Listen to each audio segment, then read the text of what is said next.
Radio voice of Sindh London ता अवां जी ख़िदमत में प्रोग्राम पेश करियूं था ख़बरुनि जी दुनिया। 24 मई 2022 अंगारे जे ॾींहुं प्रोग्राम ख़बरुनि जी दुनिया साण करे आऊं अवां जी ख़िदमत में हाज़ुर हबीब लगारी। प्रोग्राम ख़बरुनि जी दुनिया साण करे आऊं अवां जी ख़िदमत में हाज़ुर अवां जो पंहिंजो मेज़बान हबीब लगारी। सभ खां पहिरियां पेश करियूं था ख़ासि ख़बरूं। सिंध में पाणी जी खोट बरक़रार आहे, जॾहिं त तरबेला में पिणु पाणी ज़ख़ीरो ख़तमु थी वियो आहे। मंगला डैम में सिर्फ़ 2 ॾींहनि जो पाणी बचियो आहे। सिंध हाई कोर्ट पारां सिंध खे हिसे जो पाणी ॾियण जो हुकुम पिणु ॾिनो वियो आहे। साईं GM जो फ़िक्री पोइलॻ अब्दुल वाहिद आरिसर जो साथी अब्दुल रशीद आरफ़ाणी विछड़ी वियो। कराची में पोरितनि खे नौकरियुनि मां निकाली ॾियण ख़िलाफ़ सिंध सुजागी मज़दूर फेडरेशन पारां एहतिजाजी मुज़ाहिरो कयो वियो। सिंध में हादसा मामूल बणियल आहिनि। गुजे भरिसां लोडर रक्षा कल्टी थियण सबबि 7 ॼणा हयातियूं वञाए वेठा। मलेर में ॻोठाणनि कब्ज़नि ख़िलाफ़ एहतिजाजी धरणो हयो, जॾहिं त पुलिस सां चखरियूं पिणु थियूं। ॿीराणी में कारा इल्ज़ाम हेठि औरत खे क़त्ल कयो वियो। मिसण में गुम थियल ॿारड़ो बेदर्दी सां क़त्ल। हाणे अवां जी ख़िदमत में पेश करियूं था तफ़सीली ख़बरूं। सिंध में पाणी जी खोट बरक़रार आहे, जॾहिं त पाणी जी खोट ख़िलाफ़ सॼी सिंध अंदरि आबादगार सरापा एहतिजाज बणियल आहिनि। सख़्त गर्मी ऐं लोड शेडिंग खां पोइ हारियुनि ऐं ॾुराहनि इलाइक़नि में रहंदड़ अवाम लाइ इहा बि छिरकाईंदड़ ख़बर आहे त तरबेला डैम डेड लेवल ते पहुची चुको आहे, जंहिं सबबि दरिया में पाणी जो वहिकिरो घटि थी वियो आहे। हलंदड़ साल 5 महीननि दौरान तरबेला डैम ॿियो भेरो डेड लेवल ते पहुतो आहे। उन हवाले सां ज़रियनि ॿुधायो आहे त उतरे इलाइक़नि में गर्मी पद किरी पियो आहे, जॾहिं त बर्फ़ पघरण जो अमल सुस्त रफ़्तारी सां हली रहियो आहे, जंहिंखां पोइ तरबेला डैम में पाणी जो ज़ख़ीरो ख़तमु थी चुको आहे। मंगला डैम बि डेड लेवल जे वेझो आहे। मंगला डैम में पाणी जो ज़ख़ीरो सिर्फ़ 1 लख एकड़ फुट रहिजी वियो आहे, जंहिंजो मतिलबु डैम में पाणी जो ज़ख़ीरो सिर्फ़ 2 ॾींहनि जो आहे। ज़रियनि मूजिबि सिंधू दरिया में तरबेला जे हंध ते पाणी जी आमद 68,000 क्यूसिक ऐं इख़राज 78,000 क्यूसिक आहे। झेलम दरिया मां मंगला जे हंध ते पाणी जी आमद 32,000 क्यूसिक, इख़राज 34,000 क्यूसिक आहे ऐं ईंदड़ 36 कलाकनि में पाणी जो बहिरान वधीक संगीन थियण जो इम्कान आहे। मलीर में सिंध सुजागी फोरम पारां सिंध में हथरादू पाणी जी खोट ख़िलाफ़ गुलशन हदीद खां मलीर प्रेस क्लब ताईं सिंध सुजागी फोरम ज़िले मलीर जे अॻुवाण मरियम गाॾेही जी अॻुवाणी में एहतिजाजी रैली कढी वई। सिंध सुजागी फोरम जे अॻुवान ज़ाहिद खोसो, यासीन झुलण, सिंध तरक़ी पसंद पार्टी जे अॻुवान राजा हफ़ीज़ ॾेवड़े, असगर बाग़ी ऐं ॿियनि ॻाल्हाईंदे चयो त सिंध में पाणी जी हथरादू खोट करे सिंध खे सुकायो पियो वञे। हुननि वधीक चयो त सिंध 1991 वारे पाणी मुआहदे खे रद्द करे थी ऐं घुर करे थी त सिंध खे 1945 वारे पाणी मुआहदे तहत पाणी ॾिनो वञे ऐं सिंधू दरिया मथां ग़ैर क़ानूनी तौरु ठाहियल डैम ऐं कैनालनि में सिंधू जे पाणी जो छोड़ करणु बंदि कयो वञे, छो त उहा सिधी सईं सिंध जे पाणी जी चोरी आहे। मथां वरी वफ़ाक़ पंजाब जे मुफ़ादनि तहत सिंधू दरिया मथां भाषा डैम ऐं मोहम्मद डैम ठाहे पियो, जंहिंखे असां रद्द कयूं था। उन ख़िलाफ़ सख़्तु मज़ाहिमत कंदासीं, छो त सिंधू दरिया ते आलमी क़ानून तहत असांजो हक़ आहे। असां कंहिं बि रीति सिंध बणजण न ॾींदासीं।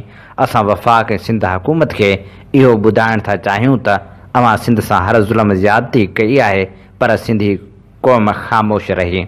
हाणे जॾहिं अव्हीं सिंध जे पाणी ते धाड़ो हणी ऐं सिंधू दरिया ते ग़ैर क़ानूनी डैम ठाहे सिंध सुकाइण जी कोशिश करे रहिया आहियो, उन ते सिंधी क़ौम कॾहिं बि ख़ामोश न वेंदी।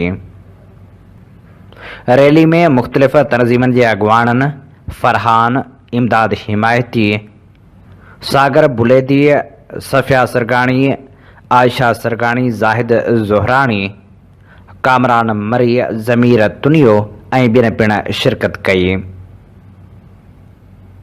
हैदराबाद जे राहुकीय सेंटर टेल जे आबादगारनि पाणी जी हथरादू खोट ऐं पाणी चोरी ख़िलाफ़ हैदराबाद प्रेस क्लब अॻियां सैयद लुत्फुल्ला शाह ऐं ॿियनि जी अॻुवाणी में एहतिजाजी मुज़ाहिरो करे धरणो हयो। हुननि चयो त गुज़िरियल 3 महीननि खां राहुकीय सेंटर टेल में पाणी जी हथरादू खोट पैदा करे नंढनि आबादगारनि जूं ज़मीनूं बंजर बणायूं वयूं आहिनि।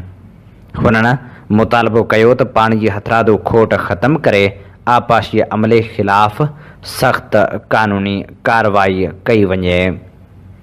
उमरकोट में पाणी जी चोरी रुकिजी न सघी आहे। पाणी जी चोरी ख़िलाफ़ आबादगारनि अली रज़ा राजड़ ऐं शहज़ाद कुंभर जी अॻुवाणी में एहतिजाज कयो। उन मौक़े ते हुननि इल्ज़ाम हणंदे चयो त बासर ज़मींदार सुभान महर, सदोर मंगरियो ऐं ॿिया कोट वाह मां ग़ैर क़ानूनी वाटर टोड़े पाणी चोरी करे रहिया आहिनि, जंहिं सबबि पुछड़ी जे सवें आबादगारनि जी पोखाई न थी सघी आहे। हुननि मुतालबो कयो त बासर आबादगारनि ख़िलाफ़ केस दाख़िल करे खेनि गिरफ़्तार कयो वञे। नवाबशाह में आबादगार सरापा एहतिजाज बणियल आहिनि। आबादगारनि झीमेल शाख में पाणी जी हथरादू खोट ख़िलाफ़ अमीर मुगेरी, मुइज़ खोसो ऐं ॿिनि जी अॻुवाणी में 11 ॾींहं बि एहतिजाज जारी रखियो। सिंधी अदबी संगत शाख सिंधड़ी जी दस्तूरी गजाणी नाले वारे अदीब हसीब कान्हियो जी सदारत हेठि सिंधड़ी में थी गुज़री, जंहिंमें सिंध में पाणी जी शदीद खोट बाबति इरशाद जुणेजे पंहिंजो गज़ल सिंधू में हाणे रहियो नाहे पाणी पढ़ी ॿुधायो। गजाणी में शरीक समूरनि साथियुनि मुतालबो कयो त सिंध खे पंहिंजे हिसे जो पाणी ॾिनो वञे। जॾहिं त हसीब कान्हे सिंध जे ॿाराड़ी में बाह वाकिन ते पंहिंजी नकोर कहाणी बाह पढ़ी ॿुधाई। ओबावड़े भरिसां वाह खे घारो पइजी वियो। ॾहर वाह खे आरडी चोटरी वटां 50 फुट ओचितो घारो पइजी वियो। पाणी फसलनि में दाख़िल थी वियो। ॻोठ मीरखान रिंद समेत ॿिया ॻोठ बि पाणी हेठि अची विया। इतला बावजूदि आपाशी अमलो न पहुतो। ॻोठाणनि वाह जा गेट बंदि करे घारो ॿधी वरितो। अमले जी करप्शन सबबि घारो लॻो, अहिड़ो इल्ज़ाम आबादगारनि हयो। हुन चयो त आपाशी इंजीनियर ख़ुर्शीद अहमद खोखर ख़िलाफ़ जांच कराए नुक़सान जो अज़ालो करायो वञे। मिसण में गुम थियल मासूम ॿार खे नामालूम जवाबदारनि घुटा ॾेई बेदर्दी सां क़त्ल करे लाश देवियुनि में पूरे छॾियो। ॻोठ दीनमोहन आरिसर भरिसां मीर वहीद टालपुर जी गैर आबाद ज़मीन ते वेठल मुबारक अली मीरजत जो मासूम पुटु 10 सालनि जो शहबाज़ मीरजत गुज़िरियल ॾींहुं शाम 5 वॻे धारे घर मां निकितो ऐं गुम थी वियो, जंहिंजो लाश ॿिए ॾींहुं आरिसर लिंक रोड भरिसां देवियुनि जे ॿेड़नि मां पूरियल हथु आयो। इतला ते मिसण पुलिस वाक़े वारे हंधि पहुची लाश पंहिंजी तहवील में वठी टंडो अलहयार इस्पताल मुंतक़िल कयो, जितां पोस्टमार्टम बाद वारसनि हवाले कयो वियो। साईं जीएम सैद जो फ़िक्री पोइलग ऐं अब्दुल वाहिद आरिसर जो साथी अब्दुल रशीद आरफाणी बि जहान छॾे वियो। हमज़ो पहवर पंहिंजी मोकिलियल रिपोर्ट में लिखे थो त उहे माण्हू अज़ीम हूंदा आहिनि जेके पंहिंजी ज़िंदगी क़ौम ऐं धरती खे अर्पी छॾींदा आहिनि। उन्हनि माण्हुनि में साईं जीएम सैद जो फ़िक्री पोइलग ऐं अब्दुल वाहिद आरिसर जो साथी अब्दुल रशीद आरफाणी बि शामिल आहे, जेको असांखां अॼु हमेशह लाइ विछड़ी वियो आहे। घोड़नि घोटनि जंहिं थोरा ॾींहड़ा, कॾहिं मंझि कोटनि कॾहिं राही ऋण जा। कुझु अरसो अॻु मुंहिंजी हुन सां ओचितो मुलाक़ात थी। मूंखे भाकुर पाए मिलियो, अखियुनि में ॻोढ़ा आणे मूंखे मुसलसल ॾिसंदो रहियो, पर कुझु न पुछी सघियो। हुन जे ॻोढ़नि सां टिमटार हसरत भरियल अखियुनि मां सिंध जो दर्द ऐं इश्क टिमकी रहियो हो। अब्दुल रशीद आरफाणी असांजे कठिन ऐं अड़ांघे क़ौमी सफ़र जो अणमोट ऐं अरड़ो साथी हो, जंहिं कराची खां सन ताईं समूरी सिंध ॻोठनि शहरनि वाहणनि ऐं वस्तियुनि में जीएम सैद जो फ़िक्र पखेड़ियो। ज़ियाउल हक़ जे दौर में जॾहिं सिंध में मार्शला जो कारीहर वारो कहर सिंधियुनि जे रत जो प्यासी बणियल हो ऐं सिंध में हर हंधि आकाश जा पहिरा हुआ, सियासी समाजी अदबी ऐं हर क़िस्म जे सरगर्मियुनि ते मुकमिल पाबंदी लॻियल हुई। उन्ही दौर में जीअं सिंध मुहाज़ जी मरकज़ी कांग्रेस ॻुझे तरीक़े सां बलोचिस्तान जे इलाइक़े भाग नाड़ी में रखी वई हुई, जंहिंजी कांग्रेस जे मेंबरनि खां सवाइ कंहिं बि माण्हू खे ख़बर न हुई। असां बि मर्कज़ी कांग्रेस जा मेंबर हुआसीं। तनज़ीम तरफ़ां असांखे बि शिरकत जो हुकुम कयो वियो। असां लाइ उते पहुचणु वॾो मसइलो हो, छाकाणि त ज़ुल्म ॾाढ वारे उन दौर में चइनि माण्हुनि जे गॾे थियण ते बि सख़्त पाबंदी आयद थियल हुई। आऊं ऐं क़ौमी साथी मरहूम अब्दुल करीम आरफ़ाणी, रशीद आरफ़ाणी जी अॻुवाणी में 2 ॾींहनि जे कठनि ऐं ॻुझे सफ़र खां पोइ बलूचिस्तान जे इलाइक़े भागनाड़ी शहर पहुतासीं, जितां पहिरें पंध करे कांग्रेस वारी ॻुझी जाइ ते पहुतासीं। असांजो उहो ख़ौफ़नाक ऐं यादगार सफ़र हो। अब्दुल रशीद आरफ़ाणी जीअं सिंध मुहाज़ ऐं सिंधी पोरित संगत जो मर्कज़ी अॻुवान बि रहियो हो ऐं समूरी उमिरि क़ौमी तहरीक खे अर्पी छॾी हुआईं। घणनि ॾींहनि खां पोइ जॾहिं कसम पुरसी ऐं बीमारी वारी हालत में साणुसि मुलाक़ात थी, हाल अहिवाल पुछण ते हुन अखियुनि मां ॻोढ़ा ॻाड़ींदे चयो त छा त ज़मानो हो। दोस्तनि में मोहबत ऐं सचाई हुई। ॾींहं जा ॾींहं रातियूं सिंध जे ॻोठनि वाहणनि ऐं वस्तियुनि में क़ौमी कचहरियूं कंदे गुज़रंदियूं हुयूं। अॼु हलण फिलण खां लाचार आहियां, साथियुनि बि विसारे छॾियो आहे। दोस्तनि ऐं क़ौमी सफ़र जे यादगिरियुनि जो ज़िक्र कंदे बार बार आबदीदा थी वियो थिए ऐं लफ़्ज़ बि साथ छॾे थी विया। हुन वधीक चयो त आरिसर खां पोइ तनज़ीम में उहा ॻाल्हि न रही आहे ऐं असां पंहिंजी समूरी ज़िंदगी सिंध ऐं सिंधी माण्हुनि जी निजात ऐं क़ौमी तहरीक खे अर्पे पंहिंजो फ़र्ज़ु अदा कयो आहे। हाणे नौजवाननि जो फ़र्ज़ु आहे त सिंधियुनि जी बका लाइ अॻिते अचनि। संसद दर्द ॿुधी मुंहिंजो जीव झुरी पियो, जेतोणीकि अॼु असां वटि अब्दुल रशीद आरफ़ाणी न रहियो आहे ऐं क़ौमी सफ़र जे वलर खां विछड़ी वियो आहे, पर संसद यादगिरियूं ऐं सिंध लाइ कयल जदोजहद असां लाइ मशले राह आहे। सिंध जे गादी वारे शहर कराची जे कुरंगी इंडस्ट्रियल एरिया में मौजूदु हिलाल फूड कंपनी पारां ईद उल अज़हा खां अॻु बोनस घुरण जे मामले तां 50 खां मथे पोरितनि खे नौकरी मां कढी छॾण ख़िलाफ़ Karachi press club आॾो Sindh Sujagi Mazdoor federation जे सॾ ते एहतजाजी मुज़ाहिरो कयो वियो। एहतजाज दौरान पोरितनि ज़ोरदार नारा हणंदे सालियानो बोनस ॾिनो वञे, नौकरी बहाल कई वञे ऐं ठेकेदारी निज़ाम ख़तमु करियो जा मुतालबा कया। हिन एहतजाज जी अॻुवाणी कंदे सिंध सुजागी मज़दूर फेडरेशन जे चीफ ऑर्गेनाइज़र यासीन झुलन चयो त हिन मामले ते असां पारां कयल लाॻीतनि एहतजाजनि जे आॾो गोॾा खोड़ींदे कंपनी इंतिज़ामिया पारां इरफ़ान बेग असां सां ॻाल्हियूं करे इहो ठाह कयो हो त कंपनी इंतिज़ामिया पोरितनि जा समूरा हक़ क़बूल कंदी, खेनि ईद खां पोइ कम ते रखण सां गॾु मुकमिल बोनस ऐं ॿिया फ़ाइदा ॾींदी, पर ईद गुज़रण जे तक़रीबन 20 ॾींहनि ते वञण खां पोइ बि पोरितनि खे कम ते बहाल न कयो वियो आहे। नई बोनस ऐं ॿिया हक़ ॾिना था वञनि, जॾहिं त कंपनी इंतिज़ामिया हाणे ॻाल्हियूं करण खां बि नाबरी वारे वेठी आहे।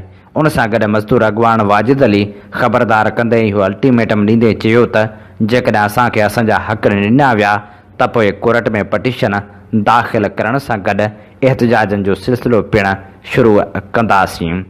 हिन एहतजाज में सिंध सुजागी मज़दूर फेडरेशन जे chief organiser Yasin Jhulan, organiser Gulzar Solangi, Himmat Filpoto, Latif Memon, Zahid Khuso, Rijhumal, Asif Shar, Inam Abbasi, वली राजपर, इसाक वाजिद मेणो ऐं दीन मोहम्मद बुगटी समेत वॾे अंग में पोरितनि शिरकत कई। मलीर जे ॻोठ अब्दुल्लाह ॻोठ में कब्ज़नि ख़िलाफ़ ॻोठाणा रस्तनि ते अची विया। ॻोठाणनि सख़्तु एहतजाज कयो, जॾहिं त एंटी इंक्रोचमेंट पुलिस ऐं रेवेन्यू अमले जी मदद सां 18 एकड़नि ते खयल चौदीवारी खे डाहे पट करे छॾियो। मछरियल ॻोठाणनि ॻोठ जे चङे मुड़ुस रऊफ़ गब्बोल, अरशद शाह, ग़ुलाम अब्बास काकेपोटो, हसन भट्टी ऐं ॿिनि जी अॻुवाणी में क़ौमी शाहराह ते एहतजाजी धरणो हयो। धरणे सबबि कराची खां ठठो वेंदड़ ट्रैफ़िक मुअतल थी वई।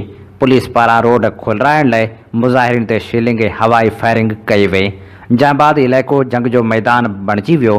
पुलिस 10 ॻोठाणा गिरफ़्तार करे वरिता। शेलिंग ऐं हवाई फायरिंग बाद ॻोठाणनि अब्दुल्ला गब्बोल ॻोठ खां प्यादल एहतजाजी रैली कढी मलीर प्रेस क्लब अॻियां एहतजाजी मुज़ाहिरो कयो। उन मौक़े ते रऊफ़ गब्बोल, अरशद शाह, ग़ुलाम अब्बास काकेपोटो, हसन भट्टी ऐं ॿिनि चयो त ओमनी ग्रुप जे सरबराह अनवर मजीद, जलालुद्दीन, मोहम्मद अली शेख ऐं ॿियनि असांजे ॻोठ जी ज़मीन ते कब्ज़ो करायो आहे। लैंड माफ़िया जी सरपरस्ती पाकिस्तान पीपल्स पार्टी जा अॻवान करे रहिया आहिनि। ज़मीन असां ॻोठाणनि जी मिल्कियत आहे, कंहिं बि सूरत में कब्ज़ो करणु न ॾिनो वेंदो। ॿीराणी में कारां इल्ज़ाम हेठि औरत खे क़त्ल करे बिना कफ़न जे दफ़न कयो वियो।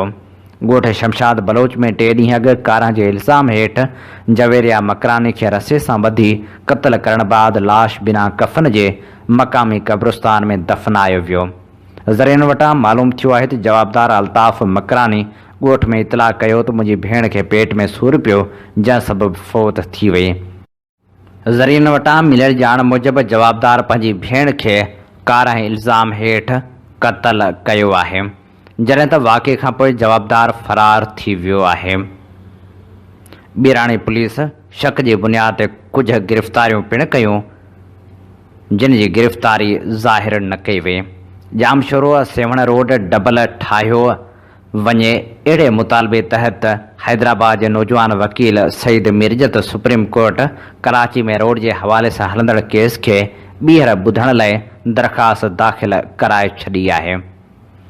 वकील सईद मिर्जत चयो आहे त सेवण जामशोरो रोड बाबति सुप्रीम कोर्ट जो जेको हुकुमनामो जारी थियल आहे उन ते अमल करायो वञे। उनखां सवाइ रोड खे खूनी बणाईंदड़ डिज़ाइन पिणु तब्दील करे उनखे बहितर बणायो वञे। सिंध में हादसा रोज़ जो मामूल बणियल आहिनि। गुजे वेझो लोडर रक्षा केडीए नाले में किरी पियो, जंहिंजे करे तबलीगी जमायत सां वास्तो रखंदड़ 10 ॼणा बुॾी विया। पाणी भरींदड़ औरतुनि ऐं मक़ामी माण्हुनि 3 ॼणनि खे बचाए वरितो, जॾहिं त पिशावर वासी 3 ॼणनि समेत 7 ॼणा बुॾी फ़ौत थी विया, जिन मां मक़ामी टोबनि 6 ॼणनि जा लाश हथ करे वरिता। दरगाह मखदूम ईसा जे साम्हूं तबलीगी जमायत सां लाॻापियल माण्हुनि जो लोडर रक्षा स्टेयरिंग लॉक थियण सबबि केडीए नाले में किरी पियो, जंहिंजे नतीजे में 3 ॼणनि अली गुल ख़ान, मोहम्मद नसीर ऐं अब्दली खे मक़ामी ॻोठाणनि औरतुनि हिमत कंदे बचाए वरितो। औरतुनि जे रड़ियुनि ते तोड़े इतला मिलण ते भरपासे मौजूदु वॾे अंग में ॻोठाणा पहुची विया, जिन बर वक़्त 2 ॼणनि पिशावर वासी मोहम्मद आसिफ़ ऐं धाबेजी वासी गुल रहमान जा लाश कढी सिविल अस्पताल मखली पहुचाया। 3 कलाकनि जी ॻोल्हा बाद मक़ामी टोबनि वधीक 3 ॼणनि धाबेजी वासी अमीर हमज़ा ख़ासखेली, पिशावर वासी गोहर बेग ऐं धाबेजी वासी मक़बूल जा लाश कढी वरिता, जिन मां गोहर बेग जो लाश निजी गाॾी ज़रिए अस्पताल रवानो कयो वियो, जॾहिं त अमीर हमज़ा जो लाश खणी वेंदड़ एम्बुलेंस जो टायर पंचर थी वञण सबबि स्पेयर टायर लॻाइण लाइ पाना न हुअण करे एम्बुलेंस रस्ते में बीठल रही। होॾांहुं बुॾीअ फ़ौत थियलनि मां वधीक 1 ॼणे जो लाश हथ कयो वियो, जंहिं बाद तइदाद 6 थी वियो। बाक़ी 1 ॼणे जी ॻोल्हा जारी हुई। लाश जी सुञाणप जमायत जे अमीर मुज़मिल शाह तौरु थी आहे, जेको पिशावर जो रहवासी आहे, जॾहिं त धाबेजी वासी ग़ुलाम रसूल जे लाश जी ॻोल्हा जारी हुई। सिंध हाई कोर्ट सिंध खे पंहिंजे हिसे जो पाणी फ़राहम करण जो हुकुम ॾिनो आहे। सिंध में पाणी जी चोरी खोड़ ते पाणी वज़ारत इरसा ऐं आपाशी खाते खे नोटिस जारी कया विया आहिनि। सिंध हाई कोर्ट इरसा चेयरमैन खे सिंध खे हिसे जो पाणी फौरी तौरु मुहैया करण जो हुकुम ॾिनो आहे। लाड़काणे जे रहमतपुर थाणे जी हद में 1 ॾींहुं अॻु शादी जे काज में फायरिंग दौरान ज़ख़्मी थियल 3 ॿारनि मां 8 सालनि जो नीगर शरफ़ुद्दीन पुट मोहम्मद यामीन शाबराणी ज़ख़्मनि जा सूर न सहंदे फ़ौत थी वियो।